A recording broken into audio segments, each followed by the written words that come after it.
上身と下身で切り付けの方法は変わってくるんですけども、こっちが上身ですね。はい、要は腹があって、こっちに腹があって、で頭があって尻尾があったと。その時上っ面の身が上身。この場合は尻尾を左下に持っていきます。はい、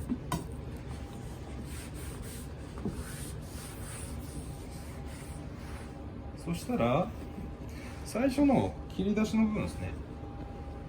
ここに関してはで包丁は必ずしっかり持って固定してから人差し指を胸にで親指を顎にっていう状態で使いましょう。そしたらこの先端の部分ここ適当に切っちゃっていいです。はい、でできれば2巻目までも筋が強いんで2巻付けっていう状態にしてあげます。そうするとお客さんは食べやすいしいっぱいついてるんでお得感も感じます。はい、だから必ず布巾は右側に置いといてください。もうちょっと切れなく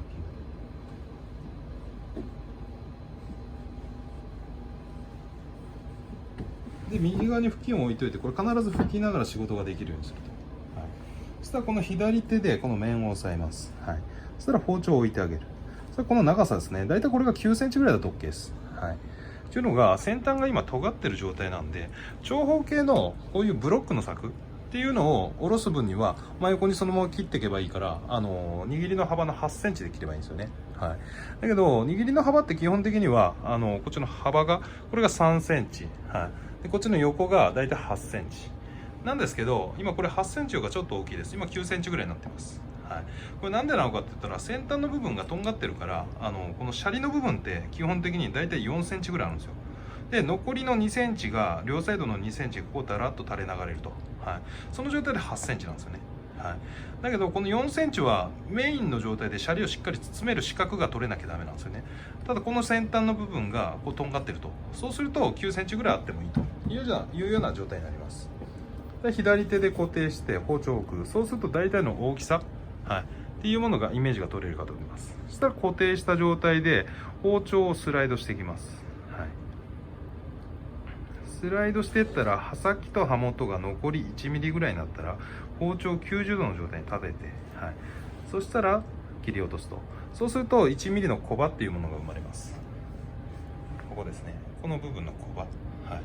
このエッジがあることによって、握りのフォルムがきれいに立体感が出るしで醤油なんかも流れ落ちづらいっていう状況ができます。こういった形で置きましょう。はい、そしたらですねこれなるべく手前側にあった方がこれは切りやすいんで切る時の角度っていうのはこっからスタートしたら例えばここからここまででだいたい3センチから 3.5 センチ、はい、でだいたいこっちの切り付け見てもらっていいですか。こっちの切り付けのこの幅ありますよね。これがだいたい1センチ弱ぐらいなんですね。そうするとこの1センチ弱ぐらいのところまでを目指す角度で持っていくと。スライドしてスライドしてスライドして刃先と刃元が残り 1mm っていうところであとこっちの刃先からこのネタの先までだいたい1センチぐらいあるんですよね。そこの状態で立てて切り落とすというふうな形をするとこの小刃のところのこの幅が1センチ弱と、はい、で 1mm の小刃っていうふうな形が出来上がります。はい、でこの切り付けを長くしたい場合これ一番短くしたい場合は魚体に対して直角に切るですね。そうするとこの一番短い大体5センチぐらいになります。はい、それが刺身の切り方ですね。はい、で長さを出したい時は魚体に対してこの角度をつけてあげる。要は30度ぐらいになったらすげえ長いのになるんですよね。魚体に対して90度だとこの5センチの幅ですよね。ただこの幅をどんどん角度を変えていけばいくらでも長くできるというような状態ができます。はい、そしたら左手を添えてスライドさせて刃先と刃元が残り 1mm になったら立てて切るですね。はい、こういった状態です。そうするときちっとした小刃が出来上がります。はい、そしたら左手で押さえて同じくスライドさせてで立てて切るですね。はい、こんな感じ。もう一回いきますね。スライドさせて立てて切ると。はい、こんな感じです。虫噛んでそうだな。はい、そしたらあと次にここの幅、はい、この縦幅を出す時にはどうすればいいのか、はい、これを一番短くするためにはまっすぐ垂直に切ってあげるっていう風な形にすればここの高さまでしかいきません。でここの高さが今 3.5 センチぐらい、はい、この高さが 3.5 センチぐらいっていう風な形になったら、寝かせれば寝かせただけこの幅ってどうしても出るんですよね、はい、例えばちょっとこっち側から撮ってください。そしたらこの状態から見れば分かるんですけど、包丁のこの寝かせ具合ですね、この寝かせ具合で例えばここからスタートしてでここのギリギリまで切った場合この縦幅になるんですよね、はい、だから包丁をまっすぐ90度で落とした場合って幅ってこの高さの幅しか出ないんですよ、はい、それなんでこの状態からスライドさせて立てて切る。だからこの時のポイントはこれ虫噛んでるな、はい、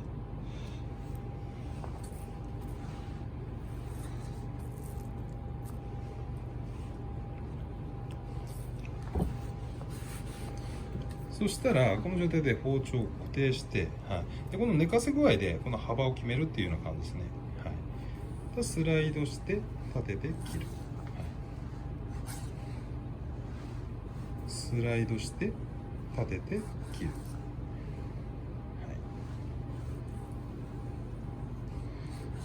はい、でこの背中の肉厚、この分厚いのが例えばこれが5センチぐらいの高さぐらいあったとする。その時ってどう切ってもここの切り付けの幅っていうのがこれが5センチぐらいになっちゃうんですよね。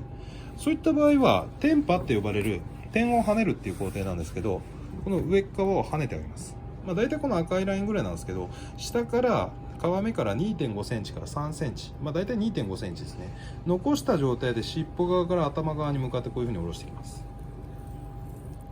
要はこれが点を跳ねた状態、これはマグロで言えば純粋な赤身の状態ですね。これがテンパって呼ばれます。でこれをやってあげることによってどうなるのかっていうと、ちょっとここ虫噛んでるんでこう切っちゃいますね、はい、そうすると今まではこの幅を出すために寝かせて調整をしてましたと。だけどこの高さがすげえあるからこのまっすぐ切ったとしても5センチぐらいの幅が出ちゃうんだよと、はい、いうふうな形になった場合なんかは下から 2.5 センチのところまで切ってあげればこっちの天パの下方も切り付けができるし、こっちの下側の皮目の部分も切り付けができるんですよね、はい、それなんで包丁を置いてからスライドしてこの小刃を立てるっていう工程ができるようになるんですよね、はい、それなのでこの小刃立てをするためにはすごく必要な状態となります。スライドさせて立てて切るですね、はい、こんな感じで、はい、切っていきます。で切り付けの練習なんかをするときには最初はこれ一枚一枚グラム数を測るんですけども、でここがだいたい3センチから 3.5 センチ、横が8センチから9センチっていうものがあった中で、はい、で切り付けを重ねていくんですけども、最初は一個一個でグラム数を測りましょう。だいたい白身魚とかだと 10g から 12g っていうのが基本的な重さの現場で使う大きさですね、はい、大きめだったとして 13g から 14g っていうような感じですね、はい、で左手でこう添えながら、はい、で切っていったら、一回一回ね、わざわざグラム数測ってるとキリがないんで、はい、例えばこの 5個だったら5個で切ってあげて、でこの5個で5切れ分で切れ付けを測ってあげると、これで例えば 12g だったら 60g になればちょうどいいというふうな感じが出来上がります、はい、でこんな感じで頭の方まで切っていくんですが、頭の方に行けば行くほど筋が強くなってくるんで、この辺りになったら結構身が割れちゃったりもします、はい、で筋が強いんで最後の残ったとこ観音開きっていう方法で切っちゃうやり方もあるんですけど、稲田の時に稲田の3枚おろしですね、そこで切り付けでちょっと見せた部分でもちょっとかぶる部分でもあるんですが、はい、こうやって横の長さが足りないじゃないですか。それならここ切ってから観音開きっていう風なこういうダイヤのマークみたいな感じに作ることもできるんですよ。だけど現場でやるときってそんなやり方なんかまず使わず、はい使えない板前さんはそうするんですけど、はいこの頭の部分なんかは同じく2枚引きにしてあげると。そしたら2枚引きにしてあげることで、はい余計な部分っていうのを極力削ってあげることができる、かつ大きく見える、でビジュアル感も良くなるっていう風な形にするのが現場で使える切り付けの方法です、はい、そしてこの端材なんかは海鮮サラダとかに使ってあげれば OK と、はいバラ散らしてからも OK ですね、はい、それこんな感じで、はい、結構でっかく端っこだからっつってでっかくしててもしょうがないんで、食べやすくお客さんに見栄えのいい状態としてなるべく切り付けを作ってあげるといいかと思います。はい、でこの天パの部分ですね、はい、こちらの切り付けも同じく、はい、だ天パの部分って結構奥側が低くなってるんで、はい、それか手前側が高くなってるか、むしろこれが逆の場合もあります。はい、これどっちのバージョンでもいいんですけど、手前が低くなってる時なんかはこの状態から、はい、一回刃元を落として、はい、で刃先が上に上がってる状態ですね。はい、この状態で切れ込みを入れたら、そしたらもうこのフレームが決まります。はい、ただこれで決まってからこの刃元ってもこれ以上切れないんですよね。それなんで刃元は動かさずに刃先の方から徐々に落としていって、はい、で立てて切り落とすというような形を取ると、はい、この幅が取れます。はい、じゃないとこの状態全部切ると全部三角形になっちゃうんですよね。だけどこういった形で切ってあげれば、このフレームが決まった状態でちょっといびつだけど平行四辺形に近い状態っていうものが作れるんですよね。こんな感じで、そうするとここが、部分がシャリを囲む幅が取れますよっていう状態が出来上がります。それなんでね、ちょっと使いづらい部分にはなるんですが、はい、こういったところもうまく切り付けをしてあげると、はい、でこういった状態でちょっと使いづらいなっていう場合はさっきみたいに、ここはまあ筋はないけど、はい、二貫付けみたいな感じにしてあげるとお客様喜ぶよというふうな感じの切り付けが出来上がります。はい、というふうな感じで、